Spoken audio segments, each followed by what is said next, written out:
荣董事。中华艺术科技大学校长交接典礼，30日上午10点，伫民生科技大楼开放空间举行。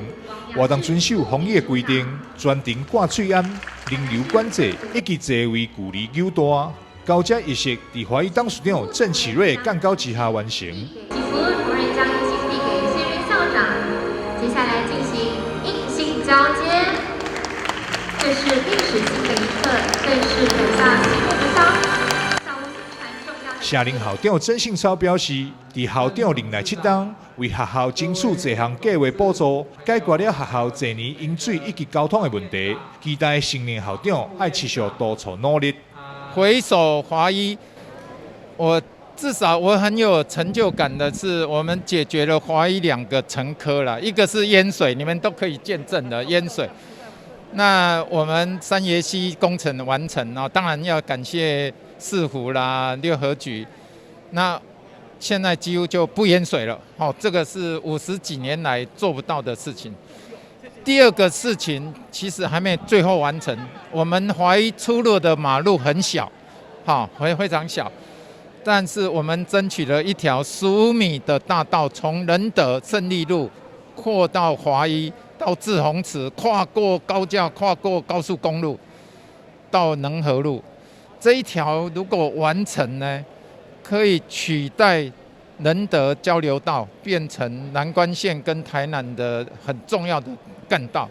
新任校长孙一鸣表示，会以永续甲创新作为今后校务努力的目标。尤其面对后疫情时代，成为医护大厦的华医，更爱成为台湾的守门人。今天很高兴在各位的贵宾的祝福之下来接任这个中华医事科大的校长这个工作那我想以这一次的 COVID-19 的疫情来看其实有很多的专业是需要我们这种医师大学来担任守门员的。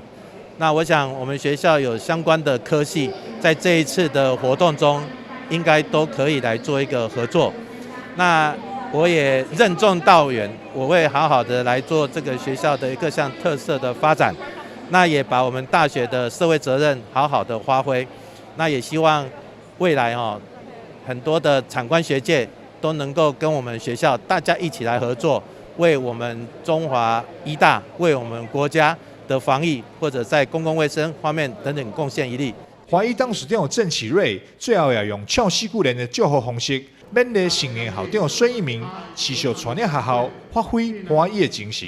学者出身顺利，做人做事做平起，大家做伙来相敬。发挥华医的精神。台南新闻张硕伟采访报道。